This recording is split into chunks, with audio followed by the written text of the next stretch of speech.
आखिरकार भारतीय टीम का squad India versus Afghanistan series के लिए डिक्लेयर हो ही गया। लोग दिल थाम के इसका इंतजार कर रहे थे और दिल थाम के इसलिए इंतजार कर रहे थे, ऐसा नहीं था कि ये सीरीज बहुत इंपॉर्टेंट है या बहुत हाई वोल्टेज क्लैश होने वाला है, दर्शकों को बहुत मजा आने वाला है। कुछ लोग विराट कोहली नवीन उल हक का वो देख के मजा ले सकते हैं, लेकिन कहीं से भी ये हाई वोल्टेज क्लैश नहीं था।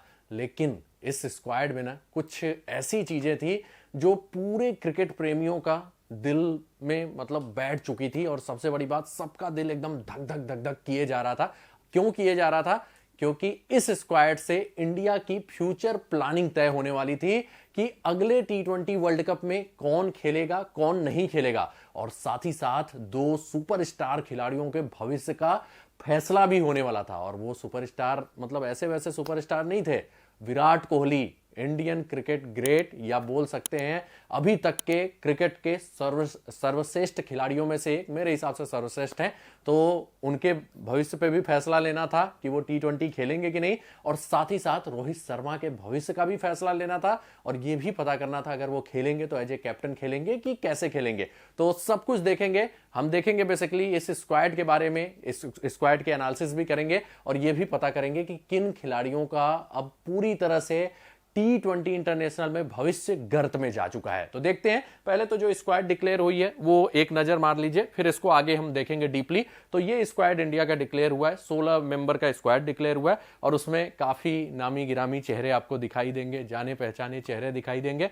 तो स्क्वाड सिलेक्शन से पहले टीम इंडिया के लिए क्या चिंता का सबब था वो पहले देख लेते हैं। तो जो चैलेंजेस था भारतीय टीम के लिए, पहला था कि हार्दिक पांड्या इंजर्ड थे, जो कि इस समय के कप्तान थे टीम इंडिया के, वो इंजर्ड थे। फिर उनके इंजरी के बाद सूर्यकुमार यादव को कैप्टन बनाया गया था, वो भी इंजर्ड हो गए।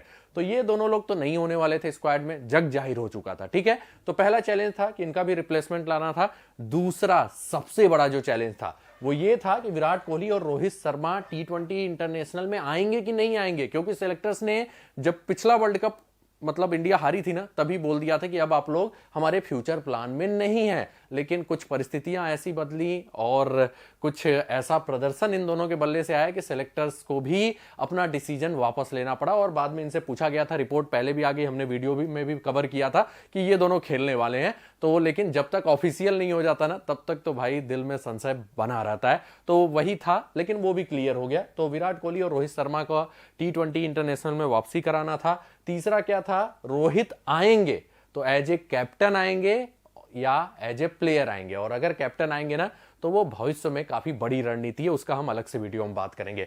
फिर चौथा पॉइंट था क्या कि ईशान किशन ने सीरीज से अपना नाम शायद पहले ही वापस ले लिया था, वो थोड़ा सा फिर से फोकस करने वाले हैं, कुछ मेंटल इशू हो चुका है और वो अपने क्रिकेट का फिर से रिकॉन्सिडर कर रहे हैं, जो भी है मतलब अभी थोड़ा सा वो क्रिकेट से दूर होके अपना मतलब कंडीशन ठीक कर रहे हैं। तो वो शायद नहीं खेलने वाले थे, ये पहले ही क्लियर हो गया था। और उसके अलावा रेस्ट देना था भारतीय टीम को, खासकर ऐसे प्लेयर्स का जो आगे फ्यूचर प्लानिंग में ना लंबा जिम्मेदारी निभाने वाले हैं, लंबे दिनों तक मैचेस खेलने वाले हैं, उनको बेसिकली यहां पे क्या देना था, रेस्ट भी देना था। तो वो भी प्लेयर लगभग क्लियर थे, रविंद्र जडेजा, सिराज और बुमराह, इन तीनों को रेस्ट देना था। तो बेसिकली ये चैलेंजेस थे। उसके बाद स्क्वाड इनको डिक्लेयर करना था। तो अब उसके बाद कौन सा स्क्वाड डिक्लेयर किया वो भी देख लेते हैं। तो ये है टीम इंडिया जो 3 मैचों की सीरीज होने वाली है अफगानिस्तान के खिलाफ, उसके लिए। तो अब यहां पे थोड़ा सा हम देख लेते हैं कौन कौन से बल्लेबाज आए हैं बैटिंग सेक्शन में। तो रोहित शर्मा है, शुभमन गिल है, यशस्वी जायसवाल है, विराट कोहली है, तिलक वर्मा है, रिंकू सिंह है।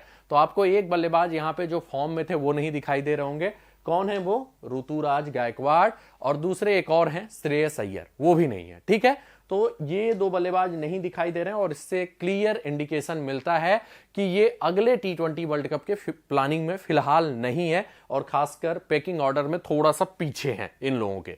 तो ये ध्यान दीजिएगा। तो यहां से कुछ आपको वो मिला होगा। दूसरा क्या मिला है वो भी देख लेते हैं। विकेट कीपर में आपको ईशान किशन का नाम नहीं दिखाई दे रहा होगा, जितेश शर्मा और संजू सैमसन 2 विकेट कीपर दिखाई दे रहे हैं, ईशान किशन नहीं है। हालांकि सुनने में आ रहा है कि वो पहले ही सीरीज से अपना नाम वापस ले चुके थे, लेकिन अगर वो होते भी ना तो शायद स्क्वाड में नहीं होते, क्योंकि उनको अब टीम इंडिया टॉप 3 में खिलाने को देख रहा है, और टॉप 3 में स्पेस ही नहीं है। तो सिंपल सी बात है, वो ऐसे विकेट कीपर के साथ गए हैं जो लास्ट में आके वो रोल निभा चुके हैं, चाहे वो संजू सैमसन हो चाहे वो जितेश शर्मा हो, दोनों ही ऐसा कर चुके हैं। तो वो 2 विकेट कीपर हैं। ऑलराउंडर्स में एक जीवन दान दिया गया है शिवम दुबे को, मतलब दुबे अभी भी प्लान में है, क्योंकि उन्हें पेस बॉलिंग ऑलराउंडर चाहिए। हार्दिक पांड्या अनफिट हो रहे हैं लगातार, तो अगर वो फिट नहीं होते हैं तो इसलिए शिवम दुबे को रखा गया है। वाशिंगटन सुंदर हैं, अक्षर पटेल हैं, और वाशिंगटन सुंदर तो बेसिकली मतलब वो एक ऑफ ब्रेक गेंदबाज ये रखना चाहते हैं प्लस बैटिंग बैकअप, उसलिए अक्षर पटेल। जडेजा आएंगे तो अक्षर पटेल ही बलि का बकरा बनते हैं, वो चाहे कितना अच्छा परफॉर्म कर दें। तो थोड़ा सा वो अनलकी है कि उनसे एक अच्छा ऑलराउंडर टीम में मौजूद है, नहीं तो ये कहीं भी जगह बना सकते थे। बॉलिंग सेक्शन में अगर आप देखेंगे तो अच्छे खासे बॉलर इंजर्ड हैं और कुछ को रेस्ट दिया गया है। बुमराह नहीं है, सिराज नहीं है, और समी अगर हो सकता है फ्यूचर प्लानिंग में हो तो वो इंजर्ड चल रहे हैं, तो इसलिए ट्राइड एंड टेस्टेड कॉम्बिनेशन जो इधर 2-3 सीरीज से चल रहा है, अर्शदीप, आवेश खान, मुकेश कुमार, इन तीनों को रखा गया है। स्पिन डिपार्टमेंट में रवि बिश्नोई, कुलदीप यादव, और ये दोनों अब लगभग कंफर्म है कि इंडिया के प्रिफर्ड स्पिनर रहेंगे। उसमें भी कुलदीप बिश्नोई में, बिश्नोई भले ही नंबर 1 थे अभी कुछ दिन पहले, लेकिन कुलदीप को प्रीफर किया जाएगा प्लेइंग 11 में, तो ये भी बात क्लियर थी। तो एक और बड़ा नाम जो मिस होते हुए दिखाई दे रहे हैं यहाँ पे, वो कौन है? वो है युजवेंद्र चहल। तो कुल मिला के इस स्क्वाड में यह बता दिया गया है कि रोहित शर्मा और विराट कोहली ये रहने वाले हैं, और उसके अलावा जो कुछ प्लेयर्स हैं उनका टी20 कैरियर पे, उनके टी20 कैरियर पे ग्रहण लग चुका है। जैसे कि केएल राहुल नहीं है, और केएल राहुल का नाम मैंने इसलिए नहीं लिया क्योंकि इधर वो खेले नहीं थे, तो केएल राहुल नहीं है, अय्यर नहीं है, ऋतुराज नहीं है, चहल नहीं है। तो ये कुछ बातें थी जो इस स्क्वाड में सारे क्रिकेट प्रेमियों के ध्यान में आई होंगी इस स्क्वाड को देख के। तो बेसिकली अब हम देखेंगे कि इससे हमें क्या कंक्लूजन मिलता है, लेकिन फिलहाल के लिए टीम इंडिया का स्क्वाड यही है जो खेलने वाला है। 3 मैचों की सीरीज होने वाली है अफगानिस्तान के खिलाफ। तो स्क्वाड तो हमने बेसिकली देख लिया क्या था, क्यों किसी का सिलेक्शन किया गया था, क्यों कुछ प्लेयर मिस हुए, ये तो हमने देख लिया। अब आते हैं इस स्क्वाड से कुछ बड़े बड़े कंक्लूजन निकल के आए हैं जो कि बहुत ज्यादा भूचाल मचा सकते हैं क्रिकेट जगत में, खासकर प्रशंसकों के, क्योंकि बड़े बड़े प्लेयर्स का भविष्य तय हो चुका है। अगर आपने ध्यान नहीं दिया है तो उस पर मैं बेसिकली ध्यान दिलाने वाला हूं आपका। तो पहला कंक्लूजन आया है कि रोहित शर्मा ही होंगे टीम इंडिया के टी20 के बॉस। मतलब हार्दिक पांड्या जो अभी कुछ समय पहले तक सपने संजोए थे कि मैं ही भारतीय टीम की कप्तानी करूंगा और मुझे मुंबई की भी कप्तानी मिल गई है, मतलब मैं अब सुपर कप्तान हो चुका हूं, तो वैसा कुछ भी नहीं है। इस बार रोहित को कैप्टन करके यह बता दिया गया है कि भैया रोहित ही होंगे टीम इंडिया के कप्तान। अब आप बोल रहे हैं मैं ये पूरा सियोटी के साथ कैसे कह सकता हूं, तो उसका लॉजिक है। क्या लॉजिक है? रोहित जैसा बड़ा प्लेयर कैप्टन बनता ही नहीं। हां, उनको खेलना था टी20, एज ए प्लेयर खेल लेते, लेकिन अगर वो कप्तान नहीं बनने वाले हैं ना टी20 वर्ल्ड कप के, तो वो कैप्टन नहीं बनते, और ये होता है कुछ बड़े प्लेयर्स का मामला। और सिंपल सी बात है कि हार्दिक पांड्या फिर अब कप्तानी नहीं करेंगे फिलहाल के लिए, अगले वर्ल्ड कप तक रोहित ही होंगे टीम के बॉस। और ये मैं अब लिख के दे सकता हूं रीजन यही है कि रोहित ऐसे कैप्टेंसी एक्सेप्ट ही नहीं करते। तो यहां पर सिंपल सा क्रिकेटिंग लॉजिक बोलता है कि रोहित शर्मा ही होंगे टीम इंडिया के बॉस। दूसरा आता है विराट कोहली के प्रशंसकों की, और भाई मैं क्या आप क्या पूरी दुनिया ही दीवानी है, तो विराट कोहली टी20 वर्ल्ड कप तक खेलेंगे, ये भी कंफर्म हो गया है। और भाई प्रदर्शन से तो इनको कोई निकाल ही नहीं सकता, बस वही मिडिल ओवर में थोड़ा सा स्ट्राइक रेट का इशू है। तो भाई इतने चैलेंजेस इन्होंने पार कर लिए, तो उसको भी अभी 5-6 महीने बचे हैं, उसको उस कमी को भी पूरा करेंगे, स्पिनर्स को भी हिट करेंगे। देख लीजिएगा इस आईपीएल में ये स्पिनर्स को टारगेट करने वाले हैं। तो रोहित शर्मा तो कप्तान होंगे ही होंगे, साथ ही साथ उनके साथ रहेंगे विराट कोहली, और होपफुली फिर से टॉप रन स्कोरर बन के उभरेंगे। तो विराट कोहली भी आपको खेलते हुए नजर आएंगे टी20 वर्ल्ड कप। अब तीसरा जो है वो बहुत बड़ा न्यूज है, वो क्या है कि लोकेश राहुल और युजवेंद्र चहल, इन दोनों के टी20 इंटरनेशनल कैरियर पे लग चुका है ग्रहण। क्यों? क्योंकि राहुल का सिलेक्शन इस बार भी नहीं हुआ। 2 सीनियर प्लेयर को ये तो लाए, लेकिन राहुल को नहीं लाए, और इसका भी हम वीडियो बना चुके हैं कि राहुल का द एंड हो चुका है टी20 सर्किट में। और बेसिकली ये अभी अपने आप को मिडिल ऑर्डर में शिफ्ट करने वाले हैं आईपीएल में, इसलिए कि मिडिल ऑर्डर में इनको प्लेस मिल जाए, लेकिन जगह है कहां? जगह नहीं है भाई। तो कुल मिला के लोकेश राहुल और युजवेंद्र चहल, इन पे अब टीम इंडिया का फोकस नहीं है। राहुल का जो स्ट्राइक रेट इशू था ना, वो उनके खिलाफ गया है, और टी20 के प्लान में राहुल नहीं है अनटिल अनलेस कि एक बहुत भयंकर वर्ल्ड कप ना चला जाए और जो कंटेंडर्स हैं इसमें वो फ्लॉप ना हो जाए। तो राहुल के टी20 कैरियर पे लग चुका है क्या? ग्रहण।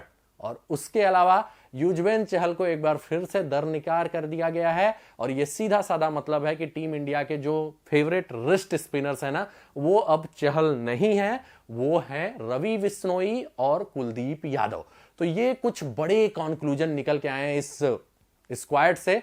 सीरीज इंपॉर्टेंट नहीं है, लेकिन ये स्क्वाड बड़ा इंपॉर्टेंट था और आपने देखा होगा कि कितना ढेर सारे कंक्लूजन निकल के आए हैं। कुछ और कंक्लूजन भी हैं, उसको हम अगले वीडियो में कवर करेंगे। आगे बढ़ते हैं, कंक्लूजन देख लिया, आप थोड़ा सा देख लेते हैं क्या हो सकती है भारतीय टीम की प्लेइंग 11, खासकर फर्स्ट T20 इंटरनेशनल के लिए। तो देख लेते हैं जल्दी से। रोहित शर्मा ओपन करेंगे, शुभमन गिल, यशस्वी में से कोई खेलेगा। अगर उन्हें चाहिए एकदम अटैकिंग बल्लेबाज तो शायद यशस्वी खेले, लेकिन शुभमन भी हैं लाइन में, ये ध्यान दीजिएगा। फिर विराट कोहली आएंगे, तिलक वर्मा आएंगे, रिंकू सिंह आएंगे, Jitesh Sharma preferred wicket keeper रहेंगे क्योंकि हालिया दिनों में वही खेल रहे हैं, अक्षर पटेल, कुलदीप यादव, अर्शदीप सिंह, आवेश खान, मुकेश कुमार। ये भारतीय टीम का प्लेइंग 11 होना चाहिए फर्स्ट मैच में। यहां पे अगर ये शिवम दुबे को खिलाना चाहते हैं, सिक्स्थ बॉलिंग ऑप्शन हालांकि कोहली और यशस्वी जायसवाल रहेंगे। कोहली को अभी नहीं रख रहा हूं, वर्ल्ड कप में भले कर दिया। तिलक और यशस्वी रहेंगे, लेकिन अगर ये खिलाना चाहे दुबे को तो ऐसा हो सकता है तिलक को बाहर कर दें, रिंकू सिंह एक पोजीशन ऊपर आ जाए और उस केस में ये दुबे को भी खिला सकते हैं। तो इसी के साथ ये वीडियो समाप्त होता है। भाई कोहली के फैन है, इंडिया के फैन है, रोहित के फैन है, तो वीडियो को लाइक और शेयर जरूर कर दीजिएगा। आप लोग का प्यार और समर्थन ही रहता है जिससे हम ऐसे हेल्पफुल वीडियो बनाते रहते हैं। और हाँ, जो भी नए यूजर्स हैं, चैनल को सब्सक्राइब करके बेल का आइकन जरूर प्रेस कर दीजिएगा, जिससे आप लोग को टाइमली नोटिफिकेशन मिलता रहे। मिलते हैं अगले वीडियो में कुछ नए इंफॉर्मेशन के साथ। तब तक के लिए आप सभी लोगों को टाटा बाय बाय, धन्यवाद।